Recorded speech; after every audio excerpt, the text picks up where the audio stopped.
Yeah. Part two, how do we know that Elroy was a clever old man? So we're going to start now from here. Uh, what I remember more than anything is the man's willful, almost ferocious silence. In all that time together, all those hours, he never asked the obvious questions. Why was I there? Why was I alone? Why so preoccupied? Remember, absorbed in thoughts or distracted. If Elroy was curious about any of this, he was careful never to put it into words.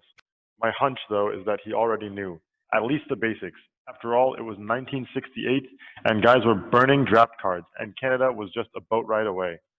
Elroy was no hick. His bedroom, I remember, was cluttered with books and newspapers. He killed me at the Scrabble board, barely concentrating, and on those occasions when speech was necessary, he had a way of compressing large thoughts into small, cryptic packages of language. One evening, just at sunset, he pointed up to an owl circling over the violet lighted forest to the west. Hey, Brian, he said, there's Jesus. The man was sharp. He didn't miss much. Those razor eyes. So he's describing how smart he was.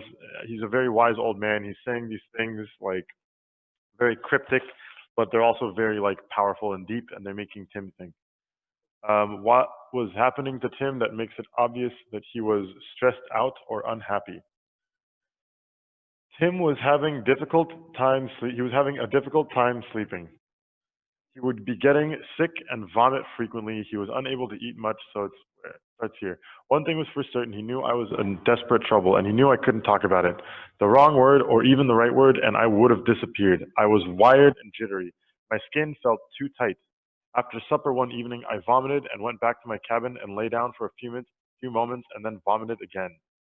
Another time, in the middle of the afternoon, I began sweating and couldn't shut it off. I went through whole days feeling dizzy with sorrow. I couldn't sleep. I couldn't lie still. So he's saying this is all the stuff that was going through his head. He's stressing out. He's freaking out. How do we know that Elroy was respectful to Tim's privacy? So we come down to 290, which is right here. The man's self-control was amazing. He never pried. He never put me in a position that required lies or denials. To an extent, I suppose his reticence right here, quality of keeping silent.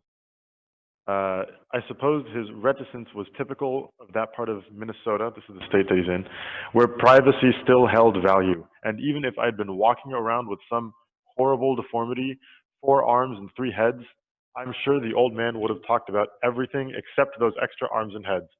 Simple politeness was part of it. But even more than that, I think the man understood that words were insufficient. So you can tell that like Elroy is just being very kind to him and very nice to him, and he knows that he's obviously some young kid in trouble. But he's still respecting, his privacy. He's not asking too many questions. After their discussion on the price, so this is 336. Come down here. So at this point here, they're having a little discussion about his stay.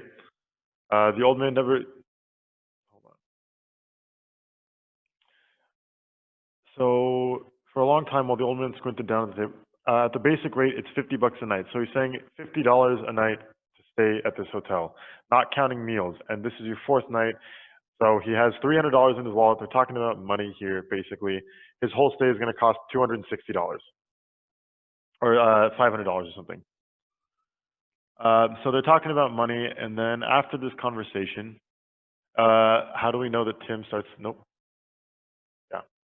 After this whole conversation about money and how much to pay, without intending any long sermon, I told him about my days at the pig plant. It began as a straight recitation of the facts, but before I could stop myself, I was talking about the blood clots.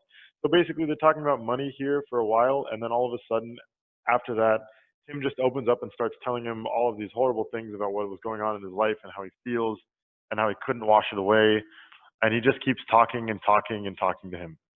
So when he was finished, Elroy just nodded at him. He just like, I kind of gave him a silent head nod. He's like, okay, fine.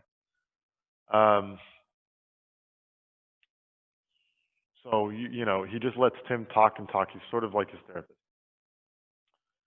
So it's obvious that Tim started to trust Elroy when he talks about his job. Tim was telling him about his life and basically using him as a therapist. And then at the end here, where is it? So he says, okay, you came and worked for me. You did work around this place. Like, So I'm not going to charge you as much. So let's take, this much from the lodging. There's some money here in it for you. I owe you money for all the work. And instead of paying for the lodging, he ends up actually giving him money right here. So there was money that was laid on the table for the rest of the evening that Elroy just left for Tim for all of his work, and it just says emergency fund. So Tim is this poor kid. He comes with $300 in his wallet. This guy says, I'm going to charge you $260 to stay here plus food. And then all of a sudden the guy goes back and says, you worked for me, so let's call it less than that. And now this old man is giving him money instead. So he's obviously in a hard place. Elroy had given Tim four $50 bills, which is $200 American. And Elroy felt that Tim had earned this because although Tim had stayed at the lodge and was supposed to pay for the cabin, he also worked at the lodge to help him with all of the chores and work there was.